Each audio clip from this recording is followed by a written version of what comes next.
And you know what's crazy? 97% of businesses are a one-man show. They don't scale. They don't hire. They don't move to the next level. In this video, we're going to break down why that is and how you can take your business to the next level. 101, 201. Stay tuned. Have you ever wondered what's the difference of working on your business versus in your business? How some banks and people were instrumental in the development and the founding of our banking system. Now, on today's episode of Tax Tip, we getting down and dirty. I want to start a business. I want financial freedom. Do you have a business and you have children to employ? Women should do this and men should do that. Do you know the benefits of an S corporation? We're going to talk to you about the mistakes you need to avoid before starting your LLC.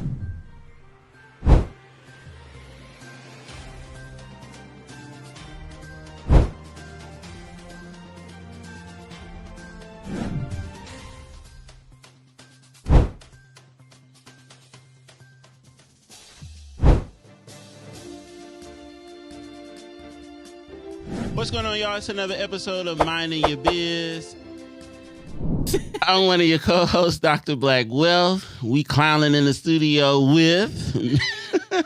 the queen clown herself. There like, no, this is Fabfinancial. What's going on? What's finance up? is heavy enough. So it is. A little laughter People in there. think it's boring. I know. I enjoy it. I think know. strategy is fun. Y'all better get with it. That's why I say business is warfare. But that's where I don't think we make it fun. It's stressful because we're in it. We're trying to build. We're trying to make money. We're trying to come from poverty. We trying to be the next generation. We trying to be all we could be. But that's the excitement of it. The journey, the thinking about what I'm going to do next, the thinking about the strategy of it. It's a little stress in there, but you got to love that. I love that part of it, of the business and seeing what's the next thing we could do. How right? you can grow it. Yeah. How it grows. Why it works the way it works. Right. Because I know in my head what the goal is. Mm-hmm. Right. And so I need to keep striving and getting over hurdles mm-hmm. and getting through all the obstacles so I can get to the finish line. Mm-hmm. Right. And ultimately is having the financial freedom and time freedom that I want for me and my family, and in it to be able to really leave something behind for them. So right. that is the ultimate goal. How I get there, right, is the part that you gotta enjoy and love and learn and unlearn, and you gotta go through all this reconditioning to get to the ultimate goal. You know, I question that from most people because we say that I started a business because we need financial freedom. I want to retire my mom, my wife, my husband, my kids. Yeah. Right. But then the reason why I question is because sometimes our actions don't align with what we say we want. Right. For sure. People are okay. Most people are, in my experience, most people are not disciplined. Okay. Most people are not consistent. Okay. And most people are sheep. Describe a sheep. A sheep is a person who really has no original thoughts, no originality. They go with the crowd, and they need a shepherd. They need someone to lead them, right? So most people But in a world full of people, most people are sheep. They go where the other sheep go. So to be successful, we gotta be what's the sheep herder? Is it a sheep herder? I don't even know. What's the person? We gotta be like Moses. You better. What's the shepherd? Right, that's a shepherd. Good thing. Good. Look, see, this is real time. That's right. Sometimes you forget the thought. You forget the name. But most people aren't original thinkers, right? Mm-hmm. They go with other things. They're like, oh, I want to start a business because so-and-so started a business. Mm-hmm. I was online and I'm going to start a trucking company because I heard that's a quick way to make money. Mm-hmm. Where you're being a sheep. You have to innately tap into what drives you, what motivates you, what's the gift that you have to fuel that thing. You can't go into something because it looks cool online, right? And that's kind of like sheep herd mentality. You're just doing it because someone else is doing it. Yeah. And so hence why you can't really get out the rat race, why you can't be successful, because it's really not your dream. It's really not the thing you want to do. You're like, oh, I heard I can make some money doing this.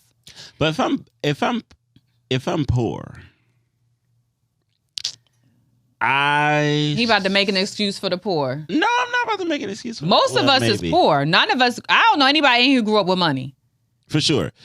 So whatever excuse you about to give the poor, I ain't really trying to hear it. I got y'all. They're my people. They're my people. That's where I came from. A lot of us are people lack accountability. Okay, man. So if you start a business, here we go. If you start a business, right? Ain't no help for the weary. No. If you start a business, where's cometh my help? Go on somewhere with that. Going on now. Going on. Going on. Get on up out of here with that. Fix it, Jesus. Fix it. So I started a business, right? And that's one step, right? You're like, shoot, okay. At least I'm gonna try to change my environment, right? I'm at least going to get with this flock of sheep that's trying to do something, right? Okay, so I'm gonna start my business. Because either I'm unhireable, I don't like what I'm doing, I want to have control over my own time. Whatever the reason you started said business, you got this thing going, right? You're like, okay, it's making me some type of money, some type of income, right? But then what happens next? And I think the what happens next is why we cannot get to the other side. Because the environment, you're still in this sheep, in this cluster, you gotta keep it moving. You gotta move around. You cannot stay in that particular environment because it's a cliche, but it's true. What entertains you trains you. You have to get out of the environment of being content, being complacent, of what's happening over here. You gotta move. And so if you want to scale and grow your business, then you have to be around people, places, and things that have already scaled, that's trying to scale, that's where you want to be.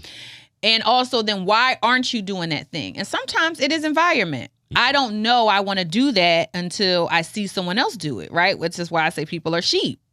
Sometimes people don't have an original thought. They have to see it. And sometimes you got to be a sheep or start off as a sheep. Well, most of us are, right? Most of us are. So when I say most of us are sheep, I'm not coming from a total derogatory term. That's how most of us are. We don't know something until we see it and go, oh, I could do that. I could be that. Okay. So, but to know that sometimes you have to recondition yourself, right? To go, I want better. How do I do that thing? How do I scale my business outside of what I know? I got to get in a new environment. But I think we got to, and I don't, we didn't really discuss this beforehand. So I don't know. This is real time. I don't know if we have a different definition of scale, but I definitely think we probably should put an anchor on what that means. For sure. I try to look at it based off where you got two different people. You have somebody who might use the word scale that makes, let's say they make a good living. They want to hit 7 figures, so you make $1 million. Some would say that's a good living. You are making a lot of money. You are doing your thing. For a business perspective, you might be one, maybe 2, 3 people in. I think you can't. I don't think you can scale your business or consider it a scalable business is something that you could recreate and package that requires less work from you. Okay. When I think about scaling, I think about me as a business owner not doing the work. Okay. Right? Because you can't. We talking about building a real business. For sure. Or I don't think that you can. Being a real business owner. Yes. I don't think that you can scale a business that's and you be the only one. Because to scale means to grow, right? If I'm thinking about the definition of scale, right? So I can't grow unless I duplicate me.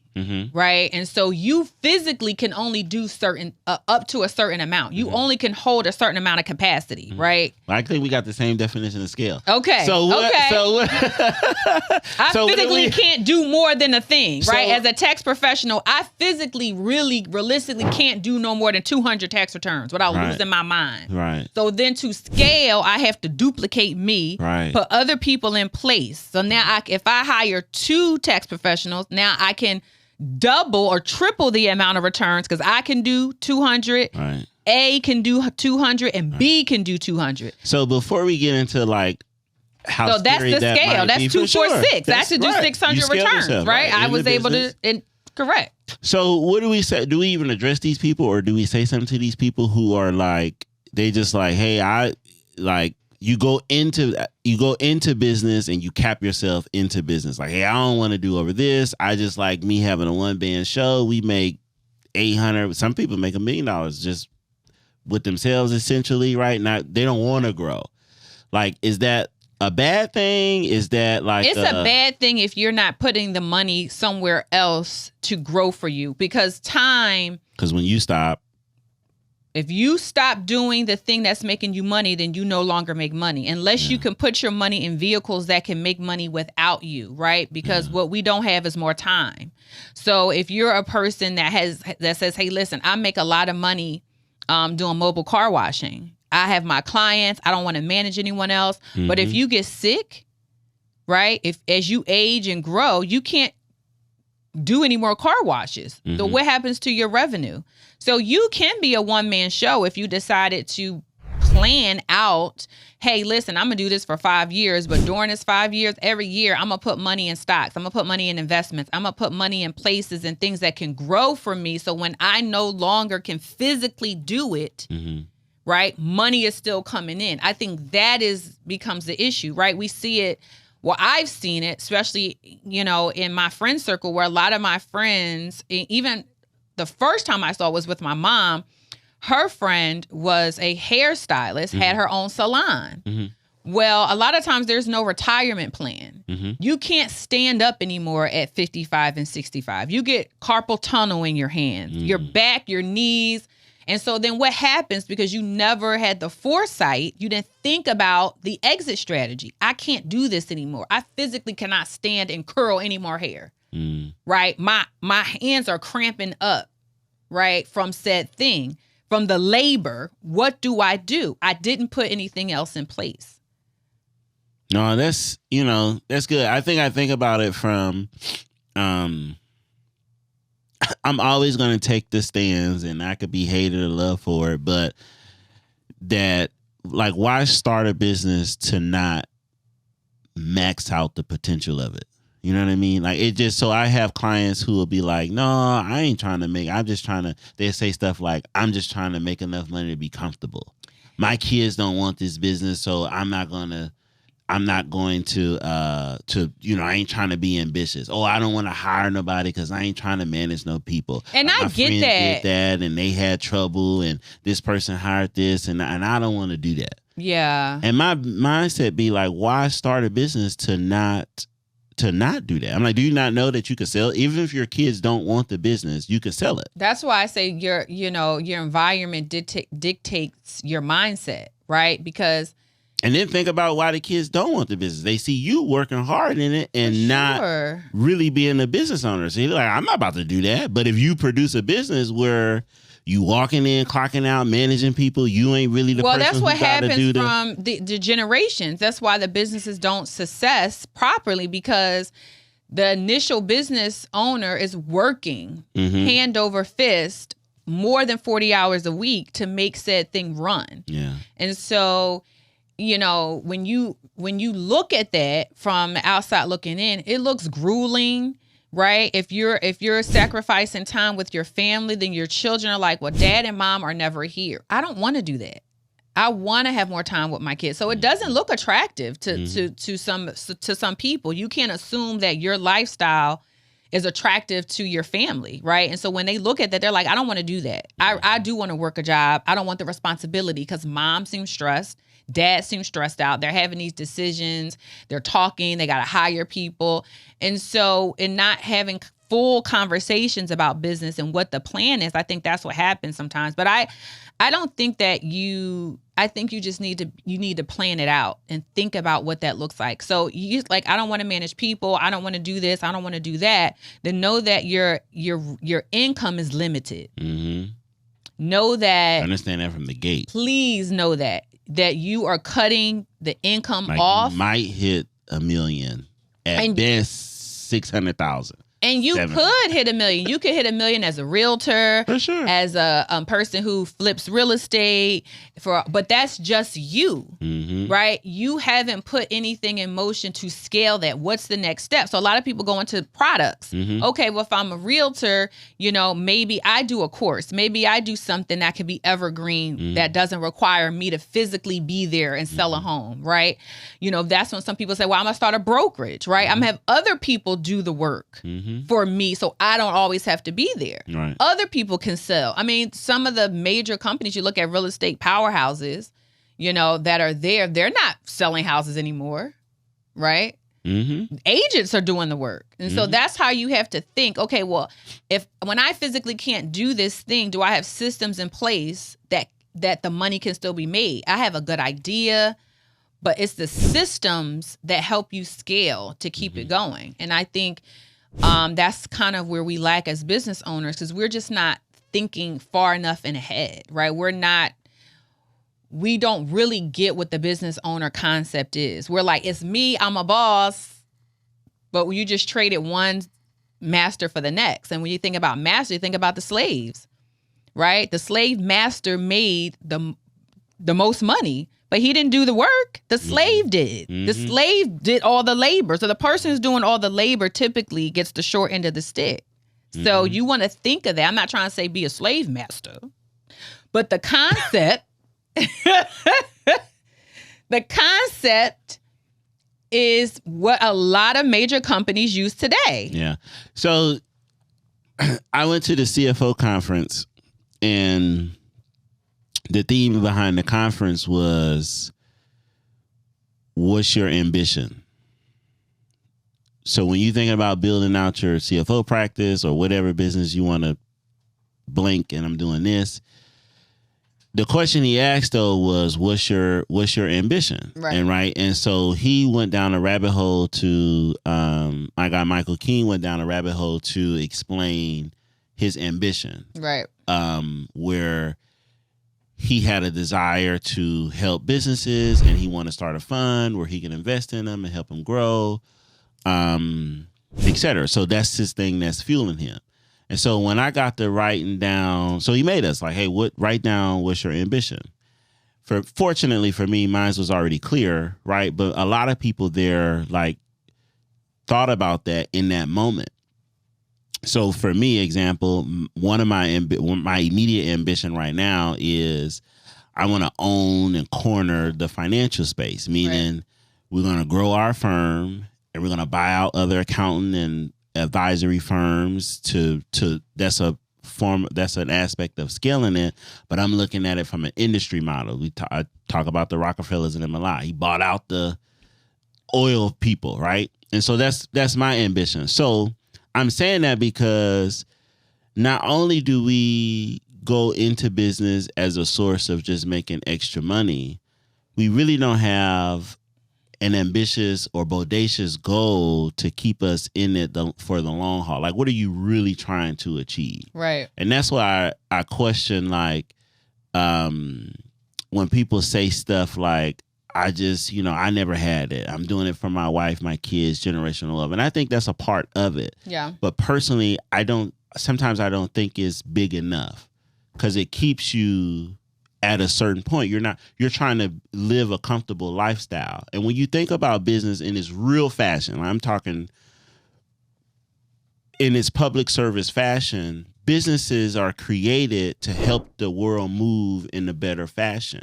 Whatever products or service I'm selling, if I'm a moral and decent business owner, I'm helping the person or somebody in some shape, form, or for sure, fashion the problem solver. Better, you're the problem solver. And so how ambitious are we? I feel like determines how our drive is, how much of a success we become, how long we stay in the thing to see it grow, or our necessary aspect of, for me to buy out the accounting world, I can't do that and still be doing tax returns. So in my mind, I know I gotta figure out in my business team, I gotta do it, hiring people. It's a thing. I gotta lose control of, and if you're not catching what I'm saying, I'm really telling you how you're going to scale your business, right? I got to lose some control of like, hey, I don't get 100% of the money because 40% of this I got to use for such and such salary. Absolutely. I might lose a little bit here, but I gain more because I get more clients. So as I go out and build and get the people and I'm prospecting, I'm getting leads, I got a fulfillment behind me. Now, oh man, we built out the fulfillment team. Now, how do we continue to keep the culture going? I got to build out a leadership team. So now I'm talking as a CEO. I got my COO. I got my director of this and that and this and that. And our leadership team is fighting for the vision that I, as a CEO, set for the employees to replicate that and doing it, right? But I think for you, I think that's great. But I think two things that you said, right, was ambition, doing it in fear. Why you're fearful, right? Because it's the unknown, right? Having an ambitious goal, doing it fearful, right? Yeah. And also the discipline. Right. And you have to have a certain amount of unselfishness, right? Because the money doesn't belong to you. Right. And I think it is the fundamental thing that we talked about is why people even start businesses. Sometimes, again, when we're starting, we're not thinking with the end in mind. Yeah. We're just like, oh, I'm going to do this thing on the side to make money. And it turns into something. And then we're like, boom, this is it. And then we never dream bigger. We never go farther and go, wait, this thing could really take me to another level. And instead of finding the other pieces in the puzzle to take you there, we kind of stop because of the failure, because of the unknown. And sometimes it's also belief. We don't see it. We don't think we can achieve it. So we just stop. Transparency, I battle with a lot of that, right? Yeah. And so when we think about scaling, right, because it's not a conversation that it don't sound sexy. I like it because I'm in it, but it's not a conversation that most people are having. For sure. Right now, we're I'm not going to say oversaturated, but we are saturated with a lot of, hey, you can start a business. You can get an LLC. You could start doing rentals, fix and flips, videography, podcasting, you name the all the industries. You can start this, right? You can, how we go to get to 6 figures. We got plenty stuff of saturation of 6 figures to 7 figures, right? You hear a lot of people say, hey, the first million is hard. After that, it gets easy. But a lot of those people who are teaching and getting you in there are commendable, right? Because you need them. But then we're not having those scale conversations of like, well, how can I build this business, build an agency that's going to be long lasting, that's going to be like the Rockefellers or whoever else you want to compare yourself to? I think the first thing you could do, is pray. Go talk to God about it. Figure out what's your mission. What is your mission? What's your purpose? And second, you want to get in a mastermind that's going to help you mastermind. That's going to help you brainstorm. Like the mastermind got to be masterminding. The mastermind got to be masterminding. A group of people that can help you brainstorm about what your next step is in your business and can coach you through those fears of, hey, I gotta hire David because he's good on the fulfillment side, and some of that is, and a lot of it too, like we talked about, your environment. It helps nurture and foster creativity, right? Again, getting yourself in, because your environment, your environment becomes a standard. Absolutely. So absolutely. If I live in a world where all we do is gossip and talk junk, you're not fostering an environment for growth, right? For advancement, for scalability. You're done. Your algorithm is the shade room, and no shade on the shade room, but that's who keep their lights on, right? But if you're trying to do something different, you got to put yourself in a different place where the standard, the environment changes your standard of living. For sure. So if I'm in an environment where success looks like this, it's a group of people that are doing this, right? And if I can see it, there's a mastermind that I am on target to join by the end of this year, but it's a standard to get there. You know what I mean? Yeah. And so if now that my environment will change, your standard of living, certain stuff just don't become the norm. You not easily distracted, but your ambitions is high. You have to be intentional about the next step in your life. You don't do nothing by happenstance. That's why I said in the beginning, people are not disciplined. Yeah. They're lazy. They're easily distracted. Yeah. So if you want something else, you want different, you have to be in a different environment. Yeah. Right. And so the mastermind, being around things and people and ideas and energy, that synergy, that connection to help you vibe and think different. Oh, my business can do this. Oh, my business, I can do. Oh, what? I could do that. I didn't know I could do that.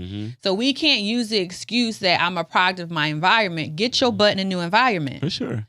Right. And it's really simple, but not simple, because it has a lot of accountability. And I find that people don't have self-accountability. It's all external factors why they can't do a thing. Yeah. Right. So get yourself in a new environment, right, to help change your mindset, to help change your behavior, your patterns on what you're doing, so you can do something else. So you can be something else. So your business can really be a business. Yeah. And a lot, you know, I'm going to say, if you're starting your business or have a business, 80% of it is personal development. 80% of it is personal development. Because if my environment puts me in a certain place, my perception of the world makes me view the world a certain way, which comes out in how I speak. Everything. It's everything. How you move, eat, operate, the decisions you make. It's everything. Right.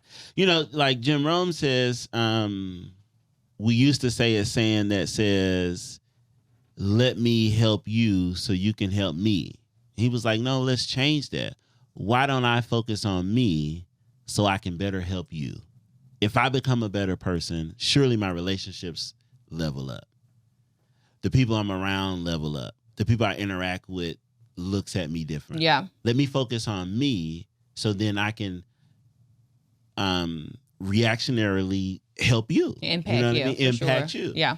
And so when we talk about scale, like, you know, we're not doing that. And probably most of this talk we've been talking a little over 20-something minutes. It's personal development. No, for sure. We're trying to get you to think that, number one, it's possible for you to do it. Yeah. Number two, you have to develop yourself. We're going to have to do it while being scared. Yeah. I don't like to use the word maybe getting over your fears, because you might not ever get over them. You just got to, you have I'm to realizing do it. that. Yeah. Like you might not ever really get over them, but something in you has to be stronger that says, hey, I still got to get up and do the said thing. Yeah. I still got to get up and go to work. I still got to get up and do something. And nothing does that more, especially because the first thing people have issues with is hiring. And nothing does it more than that. If I got another mouth to feed, if I got another household to impact, to take care of, I'm really intentional about how I spend my time. Because we got to make enough money for me to feed them, the business, and me. And that's the first thing too, right? And when you're thinking about scaling, it's like 3 easy steps. The first step is mindset. You gotta commit to say, I want to scale, right? And what does scale mean? I need to duplicate myself. So the first thing I need to do is hire a person. Yeah. Right. And hiring said person, you may go through 3 or 4 people, right? You can't, be all stressed out because that one didn't work. And then you're like, I'm not doing it again. I don't really like dealing with people. That's a part of scaling. Yeah. And if you can't deal with people and you don't want to be bothered, then know that you will never scale your business, and you will always rely on this instead of this. But watch because real business is on this. It's the system of being able to duplicate. System. So right before you go to step 2, right? In hiring people, sometimes we say, no, it's them. But most times it's us, because you haven't built the person you hired don't know exactly how you want your stuff to be done. You haven't built that out. So it exposes you in some ways. No, for sure. It's a double-sided coin, right? Because you do have to hire people. You have to find the talent. Yeah. And you have to be able to nurture, train, and educate the talent into a system that's semi-working, right? And so what you don't want to do is put them in a system that's not working. You do have to have a proven method of making money in the business that you're doing, right? You're like, hey, I got this thing. Some way you want things done. It's something going. I have enough enough money that I could bring in somebody, whether full-time or part-time, train them up to duplicate so I can come out of doing certain things. That is literally step 2. Step 1 is to commit to it. I need to do it. I need to scale, which means what? I'm changing my environment. I'm in a new mastermind. It's flowing. Step 2 is what? I got to get somebody. That's the system. I got to get somebody in here to duplicate me so I could pull out. So I can then be kind of like the slave master, right? Someone else is going to do the work. I did it, because, right? So, right? Someone else got to do the work. Right? I got to use this so someone else can do this, right? I got to duplicate that process. I ain't going to say nothing. I'm going to let it alone. So I can duplicate it over and over and over and over again, right? So and when you think about that, like you as a CEO, those are those steps, right? So first, I'm the worker. Let's say I'm the W-2 person. I'm the person that's doing all the work, all the organizing, all the leads, all the fulfillment. And then once I hire, my next trajectory is to become the manager. Now I get to manage the person, manage my system, manage my processes. Yeah. Right? Then from management, now I get to become the leader because now the management has management. Right. So you're doing less with this and more with this. More with this. Right. So you're just trading it out because, again, time is not on our side. Yeah. So as you age, your body, you don't have the time to keep working with your hands. You got to start working with your mind, you have to put those systems in place so that it can be evergreen, so that your business continuously make money for you. So then you can put it in a trust, right? That you can pass it down to somebody, right? Pass nothing down if you ain't built it. You pass nothing down if you ain't built it. They're like, Dak, he had $1 million business. We was and he passed away, and now your family's doesn't have anything. Yeah, I have nothing. And so the flip side, so I almost take it like it's a personal mission. Why? Because we speak generational wealth. Why you want them to start from zero each generation? Give them, at least give them the 5. Give them, let them start at 5. We speak impact. We speak about all the negative conditions done upon us and our community, where we live, where we eat, where we sleep, where we breathe, all that type of stuff. But we have the power to really change that. When you think about a Black Wall Street in Tulsa, you think about a scalable process of you talked about slavery. There's different levels to it. You had the person picking the cotton. Yeah. You had the manager, the overseer who managed the slaves, the slave master. He made a certain level of money.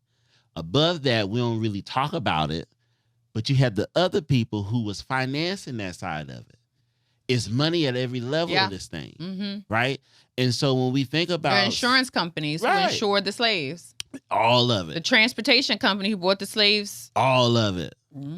When before we had a proven process of how to find new worlds of gold finding, right, before we was even transporting slaves. So they would insure the boats under I don't want you to say companies. We though. Don't say we. We wasn't transporting slaves. I mean, yeah, we wasn't. I meant to say don't be incorporating we. I'm sorry, I digress. Not, I'm sorry. Let's keep it going. I got you. Right. When they were. So yeah, right, they, right, I'm trying to say enough to educate, trying not to say enough when the to people get us canceled, were. right? So when the people was moving them, all that stuff was a business mindset. So a lot of times we get caught up in the emotions of, policies and procedures and this, that, and the third, but we're not like thinking and strategizing our way through this. And so we got to scale. Why? Because our whole life changes at a scaling tip. So the benefits of it, I get to hire people. And what does that do? It puts money in these people's pockets, in people's households. Everybody's not meant to be a business owner. And you can test the theory, but there are people who are really, really good at their skill, who looking for a place that they can call home, who don't want to work in the traditional working environments that they've been used to, who's not trying to, because they're not giving out pensions and all the things like they used to be before. It's not go to school, get a job, do these things. It still is, but we got to produce jobs for our people to come into where they can build. That's right. Where they can make enough money to where they can not only satisfy their needs, but do a little bit of what they want. There are 6-figure, 7-figure working people. I don't think we really is people who make 6 or 7 figures as a W-2 job. Absolutely. Right? We can produce that in our companies when we scale. The people around us start to change. Our environment changes, right? Yeah. Whether we move out of our neighborhood or not, but we have the resources to do what? Rebuild our neighborhood. We don't have to be on the reactionary force of there's what's the when the people come in and gentrification. We don't have to be on the reactionary force of that. We could gentrify our own stuff. We could build it up. So we got to get around the masterminds, the people who can understand money from most sides of the CFOs, the CPAs, the tax advisors, the financial advisors. These guys are the coaches who study this business from that lens, right? You think about, good analogy, Bill Belichick. Whether you a Patriots fan or not, these guys have won. They have won many of championships. Nope. But the man never played professional sports. He understands the game. He understands how to coach it. He also understands people. Understand people. He's a people person. Right. And he knows how to motivate. Absolutely. Where to do the job. Absolutely. So we praise Tom Brady, which is a great athlete, but Tom Brady got 1,000,001 coaches. Somebody helped him be a machine, right? And so you, as a business owner, you got to get around that. When you're a small or 6 or 7 figure business, you got to strategize with people who can help you work on the business and not necessarily in it, who can remove you and make you a CEO. And it's really very simple. The plus and minus. That's right. The plus and minus of it. If you want to generate and make more money, you got to bring people in to help you generate and make more money, right? Yeah. It's really that simple. You can only do but so much as a one-man show. Yeah. It's really a simple case of addition. I'm going to tell you that you are obligated. You are obligated to produce something for the world on the spiritual side, whether you're the business owner or whether you're the employee who's helping the business owner. So, if you study Hinduism, I read this book from this Hindu way of being a billionaire. Billionaire Indian guy gave his tips on like how you be successful. Right. And so he's like, the world will have you think, especially when you watch the news, that certain places in the world are just poor. Black people got all the crime. Indians live poor. Mm-hmm. Africans live poor. But he's like, that's what they push and want you to see, but that's not true, right? Hinduism comes from an ancient philosophy around the many different gods. But he's like, we know that it takes money to live. Mm-hmm. And it's our duty to do charity, but you can't do that without finances. So we get all taboo about money.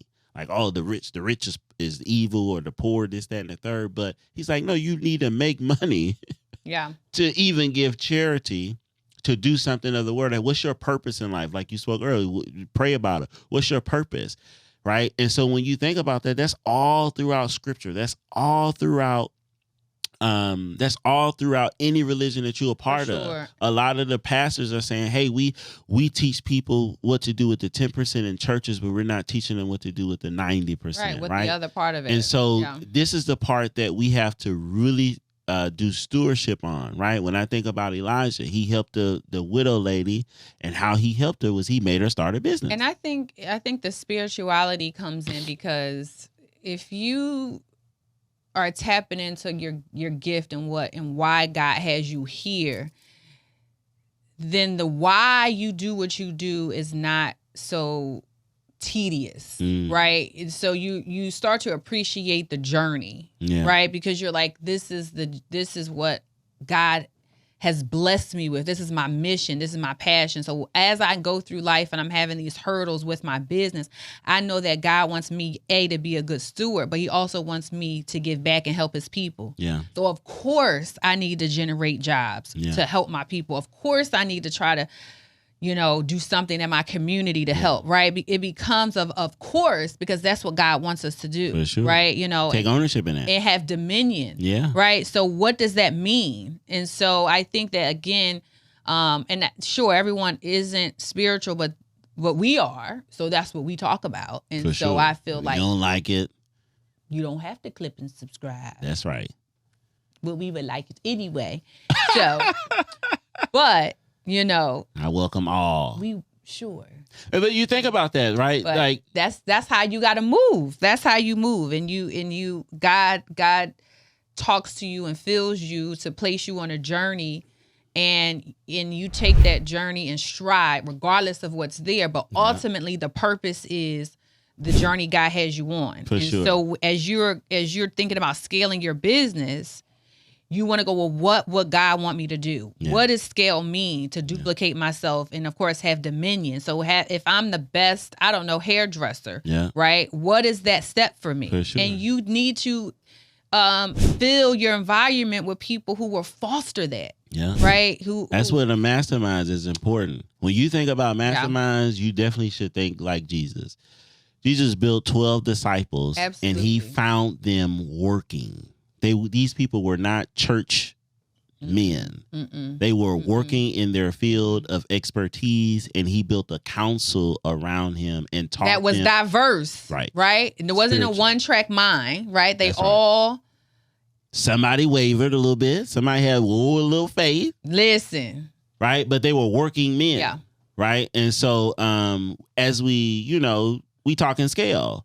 The small piece of this, y'all, on the outside of that, and that's how he scaled. He had to duplicate, tell the story so you could tell the story of who I am. Yeah. Go spread the good news. When you read the book of Timothy, that's Paul teaching Timothy. Go spread the good news. I'm gonna do as much as I can, but go write these books. Yeah. So what? The Bible can live beyond me. So so who I am can live generation after generation. And a small piece of that is you strategically understanding how to build the business financially. Listen, finance is the language of business. Yeah. It's the spiritual language of business. It's the actual language of business. You got to understand your numbers. We got to look good on paper. Literally, if you're trying to go for capital, investors, we gotta, there's a certain part of us where we are like, hey, we'll do the tax strategies to save us today. Jesus walked with he had a tax advisor now. Yeah. Okay. Look at the Bible and look how Jesus, that's how he scaled the business. Taxes. He told Caesar pay them taxes. Listen. Right. So financially, right, when you think about the master, right, with the 3 talents, right? So we gotta be able to scale our business financially so we look good on paper. And that's part of scaling. So we can go after capital. We can go after funding. We can understand what the banking world is looking for. We understand how to manage debt, right? Because that's what banks is looking for. If I give you a loan, how are you going to manage this debt to pay me my money back? That's right. And as a business owner, you need that foresight. That's where forecasting and finance come to say, hey, by month 12, we might be running low on cash flow. Let's fix this now so we don't have a problem later. Absolutely. And communicating with the bank to say, hey, we found by month 12, we might be running a little low. We probably can't make this payment here. What can we do now to mitigate that? The banks will work with you. Absolutely. That's the other side of scale. Yeah. So we got to make sure that we do it in full capacity. Yes. We talking scale. We talking good. That's right. Being responsible. Yeah. Right. I'm talking about the budget. Let's get these numbers together. Right. You can't forecast if you don't know what's happening today. For sure. If you don't know what the weather is today, right? Is it rainy? Is it an overcast? What's happening today so you could be prepared for your umbrella tomorrow? What does the weather look like? Mm-hmm. And how do they forecast weather? Yeah. It's based on what happened last year at this time, right? For sure. They predict the weather based on what happened before. That's profit and loss. Right. To fix a budget. There you go. And you have to do that. Yep. Don't just do a P&L for banks. Do it for you. Yeah. So you know what's happening with your business. Yeah. So as we wrap up scaling, y'all, listen, I'm going to leave you with that you got a responsibility. You have a spiritual duty. You have a community duty. You have an obligation to scale your business beyond you. Yes. We got to hire. We got to put systems in place. We have the ability to do so. You got a mastermind. Yeah. We got to figure this thing out. We got to continue to have this conversation. This won't be our last conversation about it. But we got to make sure that we're scaling beyond a one-man show. We got to beat them odds. 97% of people are a one-man show. That's it. We need to reduce that stat. Right. I'm with you. That's it. Yeah. To scale, and you have to do it whether you fearful or not. Yeah. Remove the scarcity mindset. We talked a lot about personal development. 80% of it is personal development, right? That other 20 is real strategy on how you build it, being ambitious enough to go get it and stay in it. And y'all can do it. Any business is scalable. That's right. Y'all can do it. Set your mind. Yeah. Duplicate yourself with systems. Yeah. And get out the scarcity mindset. That's right. Become the CEO. Become the CEO. That's it, y'all. Y'all make sure y'all like, share, subscribe, hit that bell. Don't forget to keep minding your biz, and we'll see y'all in the next episode. That's right. Peace.